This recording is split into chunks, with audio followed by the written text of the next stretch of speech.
전문 선교사를 양수하기 위해 창단된 칼빈대학교 축구단이 컨퍼런스를 열고 활동을 시작했습니다. 스포츠를 통해 세계 선교에 앞장서는 칼빈대학교 축구단의 모습 잠시 후 소개합니다. 깜깜했던 아프리카의 현실이 스포츠를 통해 밝게 빛나고 있습니다. 축구공으로 평화를 만들어가는 이문세 선교사의 두 번째 이야기, 테마 인터뷰 그레이스에서 만나봅니다. 세계 자살 예방의 날을 맞아 한국 생명의 전화가 생명사랑 밤길 걷기 대회를 전개합니다. 오늘 이슈를 보는 창에서는 한국 생명의 전화 하상원 원장과 함께 밤길 걷기 대회에 대한 자세한 이야기 들어봅니다. 안녕하십니까, 양인순 목사입니다. 통일로 가는 길이 쉽다고 생각한 사람들은 아마 별로 없을 겁니다. 국제사회가 우려할 만큼 한반도에 고조됐던 긴장은 이번 주까지도 이어지고 있는데요. 서로에게 지혜가 필요한 시간입니다. 부디 긴장 해소를 넘어 우리 민족의 동질감이 회복되고 남북관계가 개선되는 전기가 마련되길 간절히 바라봅니다. 시차를 매거진 굿데이, 오늘은 8월 25일 화요일입니다.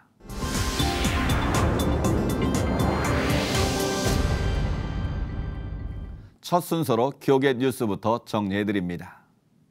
축구 선교의 비전을 품은 칼빈대학교가 축구단을 홍보하며 본격적인 활동을 시작했습니다.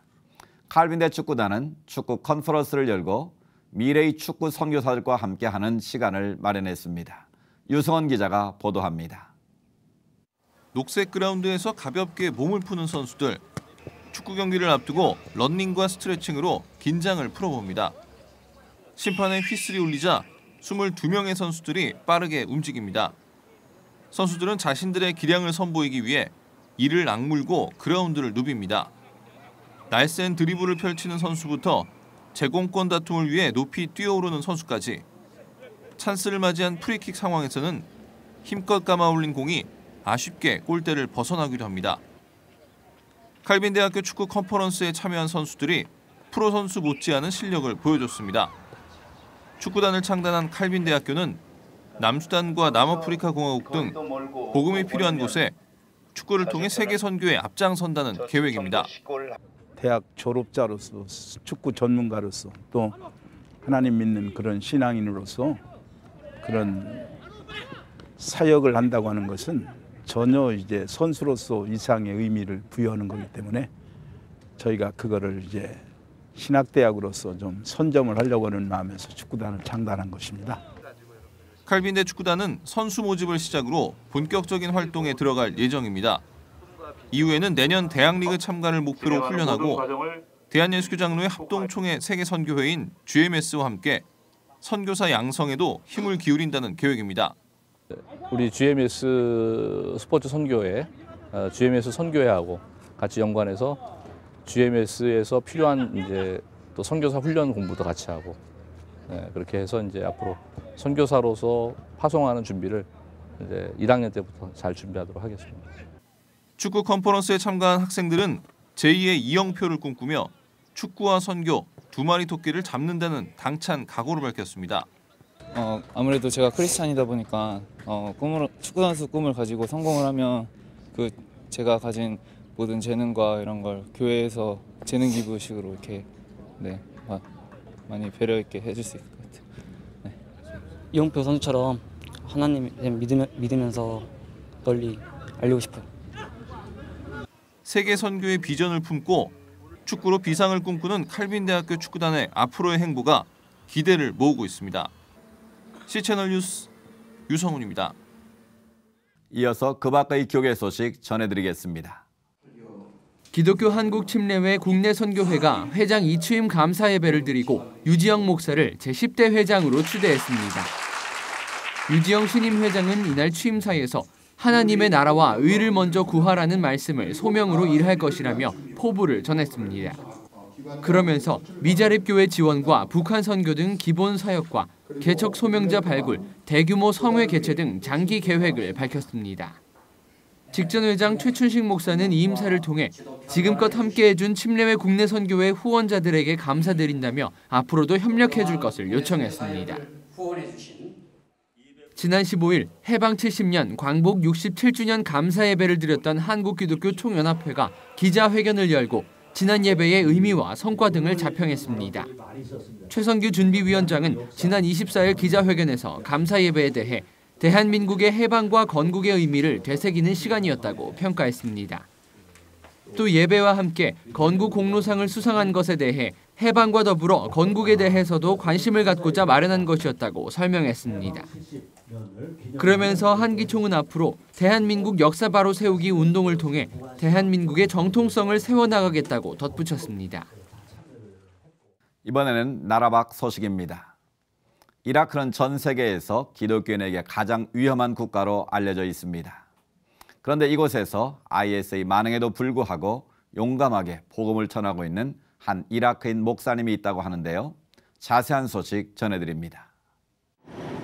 Iraq is considered one of the most dangerous countries in the world for Christians. Some 2/3 of its once large Christian population have fled the country in the past 12 years alone. And even in cities not controlled by ISIS, like Baghdad, Islamic jihadists have placed a bullseye on the backs of believers in Jesus. Most of Baghdad's Christians have fled the endless violence. But one Iraqi pastor has not only stayed behind, he's leading Iraq's first Christian radio station. When we started this project, it was a pioneering project.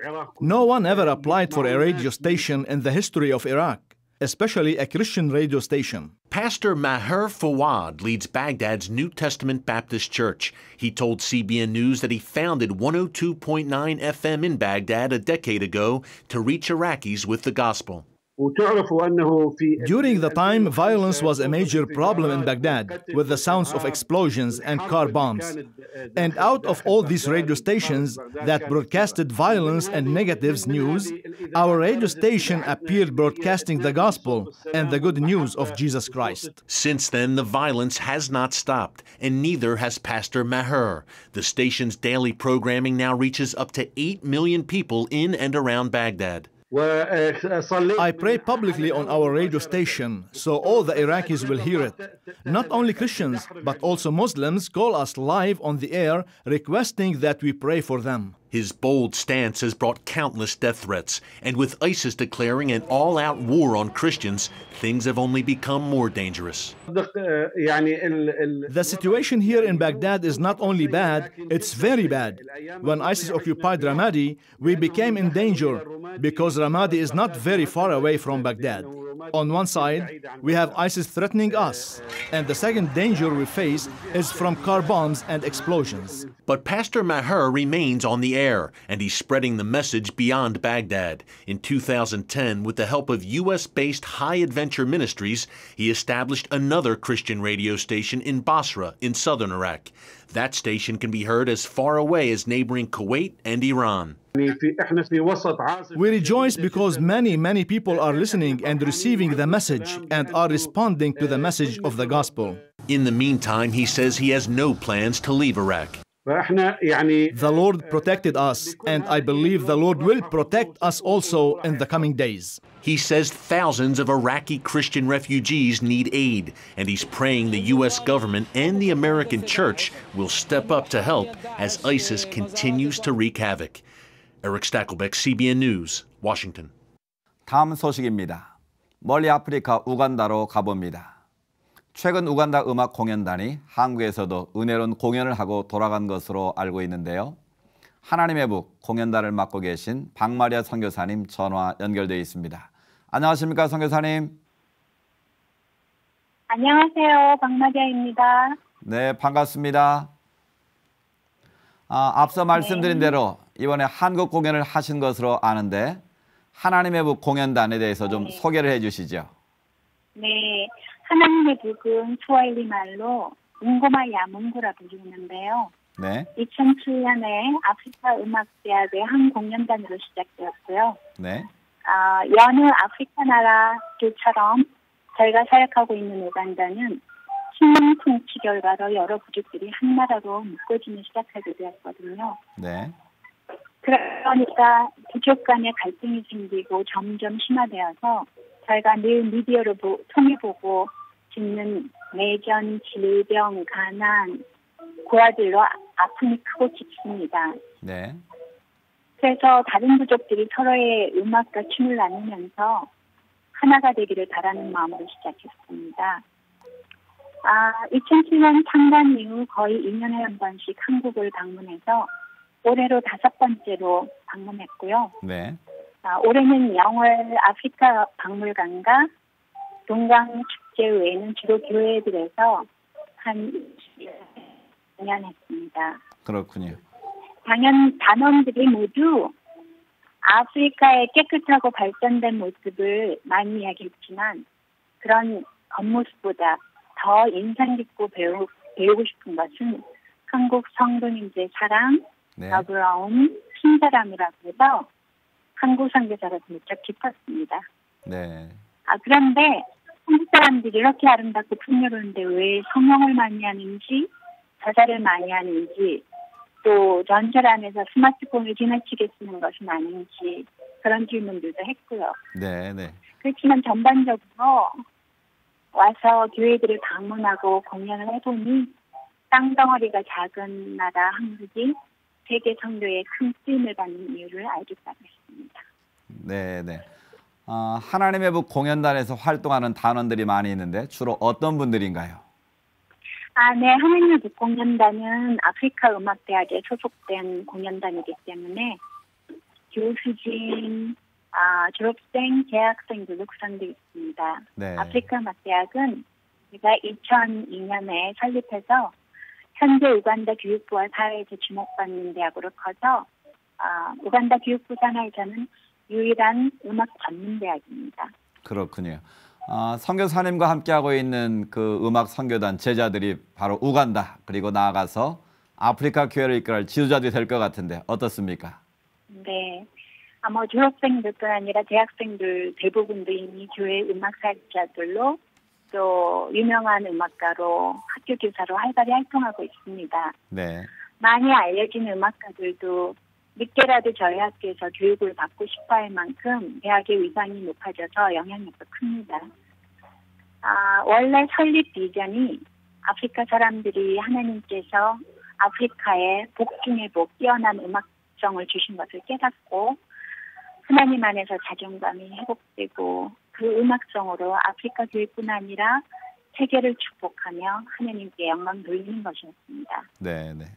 이미 하나님의 북 공연단이 그렇게 쓰여지고 있는 것을 보니 감사하고 앞으로도 하나님께서 이들을 통해 역사하시기를 기대하게 되니까 무척 벅차고 기쁘지요.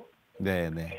하나님께서 아프리카에 주신 복들이 많은데 이들이 주신 복에 빠져서 편하게 살지 않고 충실한 청지기처럼 그것들을 가지고 하나님의 나라가 넓혀지고 든든하게 세워지는 데 쓰도록 기도해 주시면 감사하겠습니다. 네. 그래서 이제는 받는 대륙이 아니라 주는 대륙으로 하나님의 기쁘시게 하는 대륙이 되도록 기도해 주세요. 네, 하나이신 음악적 재능을 통해서 아프리카를 넘어 나아가 세계를 섬기는 주님의 일꾼들이 더 많이 나올 수 있기를 기도하겠습니다. 선교사님 오늘 소식 감사합니다. 고맙습니다.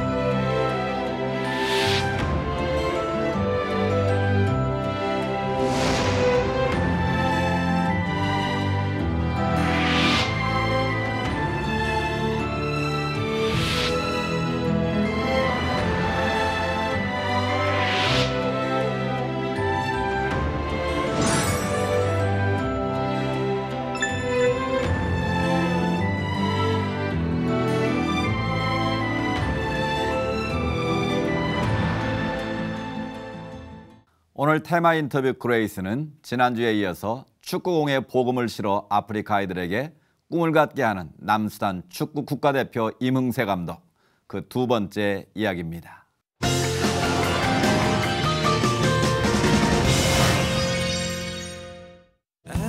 전쟁과 기근의 땅에서 평화의 공을 차올리는 아이들. 슬픔 대신 희망을 만들어 놓은 축구공은 아이들의 삶을 완전히 바꿔놓았습니다. 이런 평화의 기적을 만들어낸 주인공 임흥세 감독. 제가 이제 남수단에 딱 갔을 때 그 올림픽에 등록이 안 돼 있어서 국제대회 출전을 못 하더라고요. 특히 올림픽에는 나갈 수가 없더라고요. 근데 런던 올림픽 때 그 난민으로 그 미국으로 간 구루오 마리오라는 20세 청년이 IOC 세계올림픽위원회에다가 레터를 썼어요. 내가 남수단을 대표해서 마라톤에 뛰고 싶은데 허락을 해줄 수 있냐. 그러니까 남수단이 그 등록이 안 돼 있으니까 IOC에 허락이 안 됐어요. 이 친구가 자기가 있었던 것을 그대로 썼어요. 나는 하루아침에 일어나서 보니까 우리 가족 28명이 다 죽어 있더라, 내 눈앞에.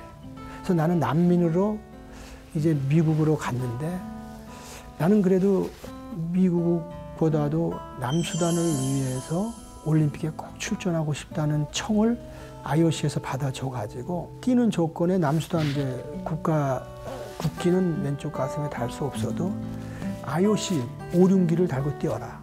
그 다음에 남수단 국기는 오른손에 들고 뛰는 거는 허용하겠다 해서 이 선수가 뛰었습니다. 그래서 그게 CNL을 통해서 세계 그때 런던 올림픽 때 이슈가 됐어요.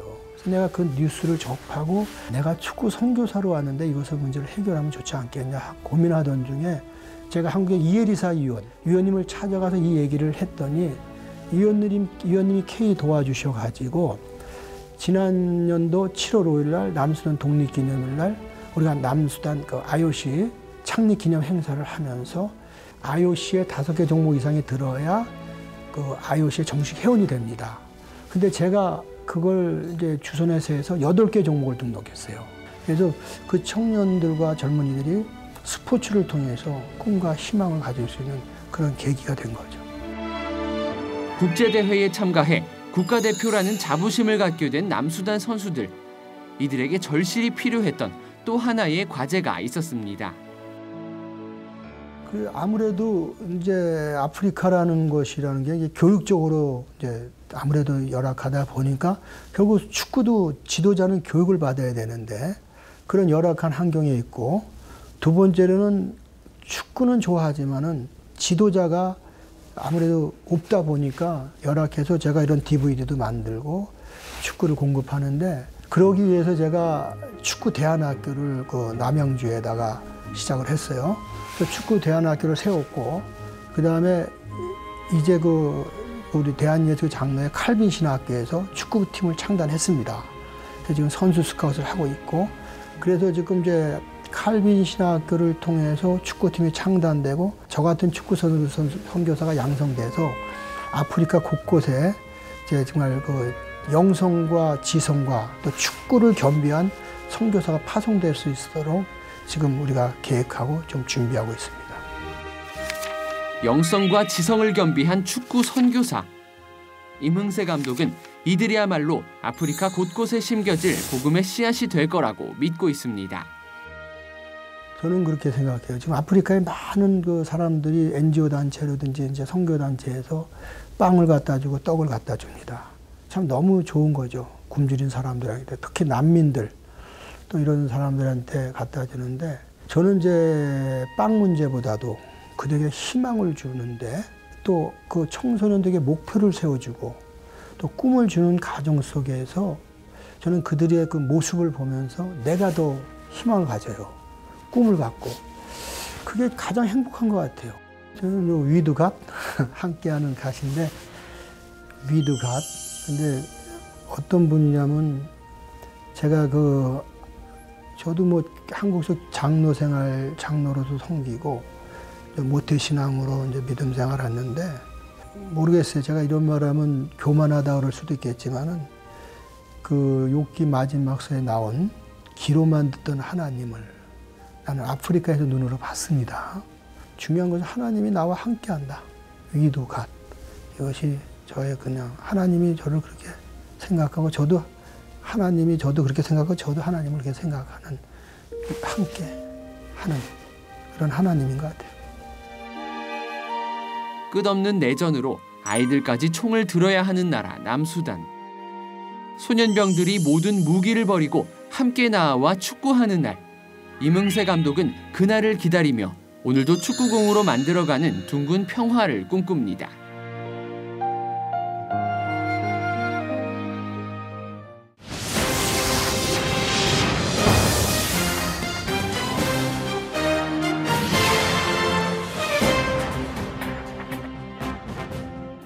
오는 9월 10일이 세계 자살 예방의 날입니다. 여러 가지 이유로 자살하는 사람들이 늘어가는 상황에서 한국 생명의 전화는 생명의 귀중함을 체험하기 위한 생명사랑 밤길 걷기 대회를 개최합니다. 오늘 이슈를 보는 창에서는 한국 생명의 전화 하상원 원장님을 모시고 밤길 걷기 대회에 대해서 자세한 이야기 들어보겠습니다. 원장님 나오셔서 감사합니다. 안녕하십니까. 네, 반갑습니다. 반갑습니다. 생명사랑 밤길 걷기 대회. 네. 좀 생소한 이름인데요. 네. 걸으면서 어떤 이벤트를 하는 것인지 생명사랑 밤길 걷기 대회에 대해서 좀 설명해 주시죠.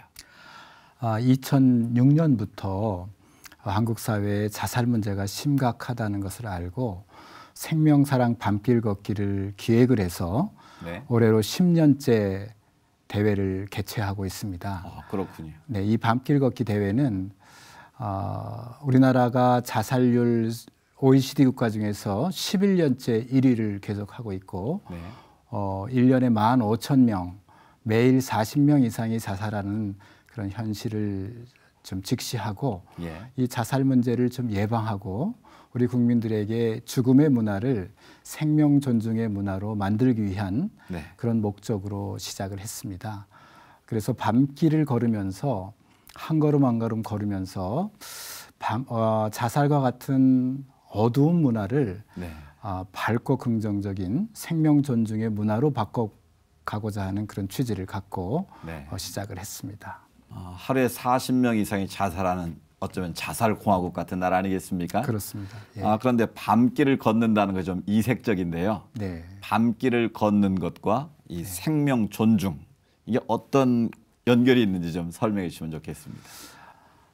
그 생명사랑 밤길 걷기는 우리나라에서 시작했다기보다는 미국 자살예방재단에서 자살자 유가족들을 지원하기 위한 프로그램으로 처음 시작을 했습니다. 네. 저희들이 가서 견학을 좀 했었는데 그래서 우리나라의 적용 가능성을 타진해 보니까 자살자 유가족들이 여러 가지 수치감과 낙인감 때문에 네. 사회적으로 드러나지 않는 것이 문제였습니다. 그래서 우리나라에서는 유가족 프로그램이라기보다는 이제 청소년 자살 예방, 청소년 생명 존중 프로그램으로 네. 이것을 좀 바꿔보자 해서 시작을 했는데요. 자살하신 분들의 공통적인 심리는 굉장히 절망스럽고 좌절감을 많이 경험합니다. 예. 자살과 같은 정말 끔찍한 그런 경험을 한 그 가족에게는 지금 현재 상황이 아주 어두운 밤과 같은 네. 절망과 좌절과 같은 그런 상황이지만 밤새도록 걷다 보면 아침에 밝은 태양이 뜨지 않습니까? 네. 그래서 결코 좌절하거나 절망하지 않고 용기와 희망을 갖고 살아보자라고 하는 그런 목적을 가지고 네. 이 프로그램이 진행이 됐습니다. 그래서 5km, 10km, 36km를 걷습니다. 네. 자기의 실력에 따라서 5km는 이제 보통 많은 사람들이 같이 걷고요. 예. 36km, 10km도 그 다음 많은 사람들이 걷고 36km는 한 500~600명이 이렇게 걷는데요. 네. 그렇게 밤새도록 걷습니다. 그리고 아침에 태양을 바라보면서 지나온 밤에 걸었던 그 상황을 우리가 돌이켜보면서 정말 극기뿐만 아니라 네. 또 새로운 희망을 이야기하는 그런 프로그램이라고 볼 수가 있겠습니다. 네. 벌써 생명사랑 밤길 걷기 대회 10번째로 오지 않으셨습니까? 그렇습니다. 예. 그러면 그동안 이 걷기 대회를 진행하면서 여러 가지 에피소드들이 많이 있을 것 같은데 좀 소개해 주시죠. 뭐 다양한 에피소드들이 많이 있는데 그 중에 일본에서 라이프링크라고 하는 자살자 유가족 지원 단체가 있습니다. 네. 거기와 저희와 이제 교류를 하고 있는데 저희 기관에서도 자살하신 분들의 유가족 지원 센터가 운영이 되고 있습니다. 그래서 거기랑 교류를 하고 있었는데 일본의 자살자 유가족들이 우리나라에 오셔가지고 우리나라 자살자 유가족들과 함께 걸었습니다. 함께 걸으면서 자기들의 사례를 이야기하고 우리처럼 이렇게 힘든 자살을 한 가족이기 때문에 힘들지만 결코 이제 다른 사람들은 자살하지 않았으면 좋겠다. 우리가 이렇게 자살하신 분들은 너무나도 큰 고통을 경험하고 있기 때문에 다른 사람들에게 자살하지 않았으면 좋겠다라고 이야기하면서 자기들의 사례를 공개하고 또 우리의 유가족들과 함께 걸어갔던 경험이 굉장히 의미 있게 생각을 했던 기억이 있고요. 또 우리가 청소년들이 이 대회를 다 마치게 되면 이 대회에서 느끼고 경험했던 것을 에세이를 쓰게 됩니다. 그 에세이 공모를 이렇게 하게 돼서 에세이를 심사하다 보니까 다양한 그런 주제를 가지고 청소년들이 에세이를 썼는데 제가 생각했던 것보다도 훨씬 더 아이들이 생각하는 것이 깊고 아무것도 모르는 것 같은 아이들도 굉장히 가족을 사랑하는 마음과 이웃과 나라를 생각하는 마음이 깊다는 것을 이제 보면서 굉장히 의미 있게 생각을 했었습니다. 이 생명사랑 밤길 걷기 대회는 9월 10일 세계 자살 예방의 날을 맞아 열리게 되지 않습니까? 그렇습니다. 현재 우리나라 한 해 자살한 숫자 어떻게 되는지 좀 자세히 설명해 주시죠.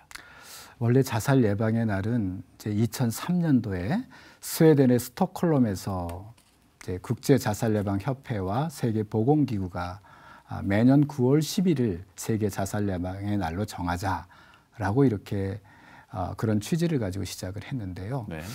1년에 전 세계적으로 약 100만 명이 자살을 합니다.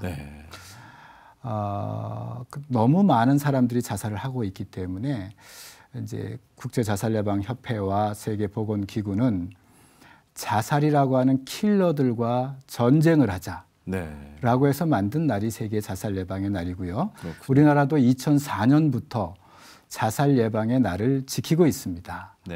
우리나라는 OECD 국가 중에서 11년째 자살률 1위를 놓치지 않고 있습니다. 안타까운 소식입니다. 정말 너무나도 안타까운 일인데 2003년도 가장 최근 통계가 1년에 14,427명, 인구 10만 명당 28.5명입니다. 어느 정도 잘 사는 나라 OECD 국가라고 하는 이제 거기랑 많이 비교를 합니다. 인구 10만 명당 OECD 국가 평균이 12.1명이 자살을 하는데 우리나라는 인구 10만 명당 28.5명입니다. OECD 국가 2배 이상의 자살률을 보이고 있는 나라가 바로 우리나라입니다. 이 문제를 저희 생명의 전화만 할 수 있는 성격은 아닌 것 같고요. 온 교계와 전 국민이 자살 문제에 대해서 관심을 갖고 이 문제를 해결하기 위해서 함께 노력해 나가야 되지 않을까 그렇게 생각하고 있습니다. 제가 어떤 기사를 봤는데 자살을 거꾸로하면 살자 아니겠습니까? 그렇습니다. 극단적인 선택보다는 좀 살자라는 의지를 가지고 살았으면 좋겠다라는 주문을 하는 걸 봤는데요. 지난 39년 동안 한국 생명의 전화가 수많은 생명을 살려내지 않았겠습니까? 그 과정에서 보람된 일도 많이 있을 것 같고 좀 아쉬운 면도 있을 것 같은데 어떻습니까? 그렇습니다. 저희들이 보람된 일들은 이제 전화선을 통해서 이제 자살하고 싶은 그런 마음이 바뀌어서 또 살고 싶은 그런 마음으로 이렇게 바뀔 때가 가장 보람이 있었을 때인데요. 저희들이 한강 교량에 많이 투신하는 사람들이 많아져서 지금 13개 교량에 각 교량마다 4대씩 52대 전화를 운영하고 있습니다. 저는 처음에 그 교량에서 얼마나 전화가 올까 이렇게 생각을 했었는데 SOS 생명의 전화라고 하는 그 전화를 통해서 지난 3년 동안 한 2,600건의 전화가 왔습니다. 사실 매일 밤마다 생애 시리에 빠져서 좌절에 빠져가지고 한강에 풍덩 빠져서 흔적도 없이 사라지고 싶다라고 생각했던 사람들이 네. 이 전화를 통해서 또 새롭게 자기의 생명을 찾아가는 그런 모습들을 우리가 볼 수가 있고요. 네. 또 1588-9191이라고 하는 전국 공통 상담 전화번호가 있는데 네. 이쪽에서는 1년에 매년 한 10만 건의 전화를 받습니다. 예. 이 전화를 통해서 꼭 자살이라고 하는 주제가 아니더라도 삶의 여러 가지 복잡한 문제, 여러 가지 이유를 가지고 전화했던 사람들이 새롭게 자기 자신을 추스리고 예. 삶을 이렇게 희망을 갖고 살아가는 그런 모습들을 전화를 통해서 늘 느끼게 됩니다. 네. 네. 오는 9월 10일 네. 세계 자살 예방의 날을 맞이해 주최되는 이 생명사랑 밤길 걷기 대회. 네. 굉장히 흥미 있고 관심이 있는데요. 네. 어떻게 이 대회에 참여할 수 있는지 좀 구체적으로 소개해 주시죠. 처음에는 저희들이 한 3,500명 정도 시작했다가 이제는 서울에서만 1만 명, 전국적으로 6개 도시에서 한 3만 명가량이 참여하는 아주 대규모 범국민 생명존중운동으로 발전을 했습니다. 네, 그렇군요. 그래서 이 운동에 참여하시려면 여러분 그 인터넷 홈페이지에 생명사랑 밤길 걷기라고 하는 생명사랑 밤길 걷기. 네, 그렇게 검색창에 네. 딱 입력을 하게 되면 홈페이지에 등록하는 방법이라든가 또 참여할 수 있는 여러 가지 구체적인 방법들이 자세하게 나와 있습니다. 네. 네. 우리 사회 전반에 생명 존중에 대한 경각심이 더욱 좀 높아지기를 바라고요.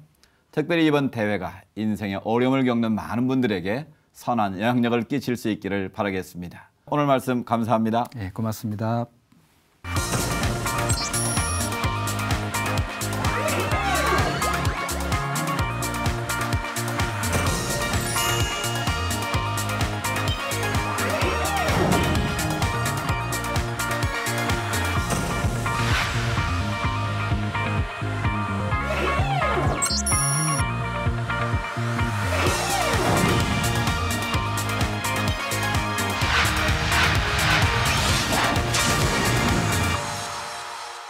시천을 매거진 굿데이는 여러분이 직접 참여하실 수 있는 방송입니다.